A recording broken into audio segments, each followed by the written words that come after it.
Gerund একটি বিশেষ ধরনের নাউনকে জিরান্ট বলে। Verb plus ING when function as a noun that is our gerund.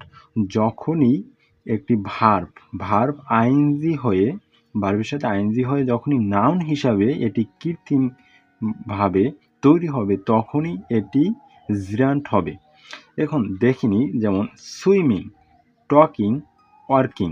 এখন এই সুইমিং, টকিং, ওয়ার্কিং এটি যখনই এই কাজ না হয়ে মানে বাক্যে কাজ হিসাবে না বসে যখনই নাউন হিসাবে বা সাবজেক্ট হিসাবে বসবে তখনই এটি জিরান্ট নাউন হবে, নাউন জিরান্ট। যদি একটু উদাহরণে খেয়াল করো, দেখো এখানে swimming is a great exercise. এখন swimming is a great exercise, এখানে এই সুইমিং সাবজেক্ট হিসেবে নেওয়া হয়েছে। আর সাবজেক্ট বলতে মানে সুইমিং যে একটা খেলা মানে তার নিজেকেই নির্দেশ করা হয়েছে। যদি বলতাম এখানে শি ইজ সুইমিং, সে সাঁতার কাটছে, তখনও সুইমিং ভার্বের সাথে আইএনজি থাকতো, কিন্তু তখন কিন্তু একটা অ্যাকশন বা কাজ হিসাবে সুইমিংকে ব্যবহার করা হতো। কিন্তু এখানে কিন্তু সুইমিংকে ব্যবহার করা হয়েছে নাউন হিসাবে বা সাবজেক্ট হিসাবে, আর যখনই সাবজেক্ট হিসাবে ব্যবহৃত হবে তখনই নাউন হবে। এর পরবর্তীতে যদি দেখি যে talking will not solve this problem, এখানে বলা হয়েছে কথা বলা এই সমস্যার সমাধান করবে না।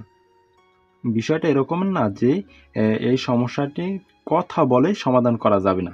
যদি এই সমস্যাটি কথা বলে সমাধান করা যাবে না, যদি এরকমের সেন্টেন্স হতো তাহলে কিন্তু টকিং তখন কিন্তু ভার্ব হিসাবে কাজ করতো, তখন নাউন হতো না। কিন্তু এখানে এরকমের ব্যবহৃত হয়নি।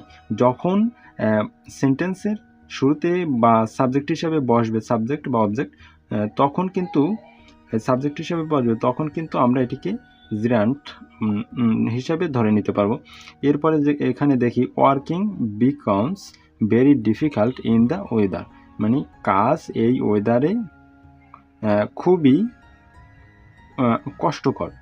এখানে এই যে ওয়ার্কিং বলতে কাজটা নিজেই একটা নাম হিসাবে ব্যবহৃত হয়েছে, এখানে ভার্ব হিসাবে ব্যবহৃত হয়নি। So this is gerund. How do we can find gerund? When we see verb plus ing when function as a noun, that is our gerund. Thanks.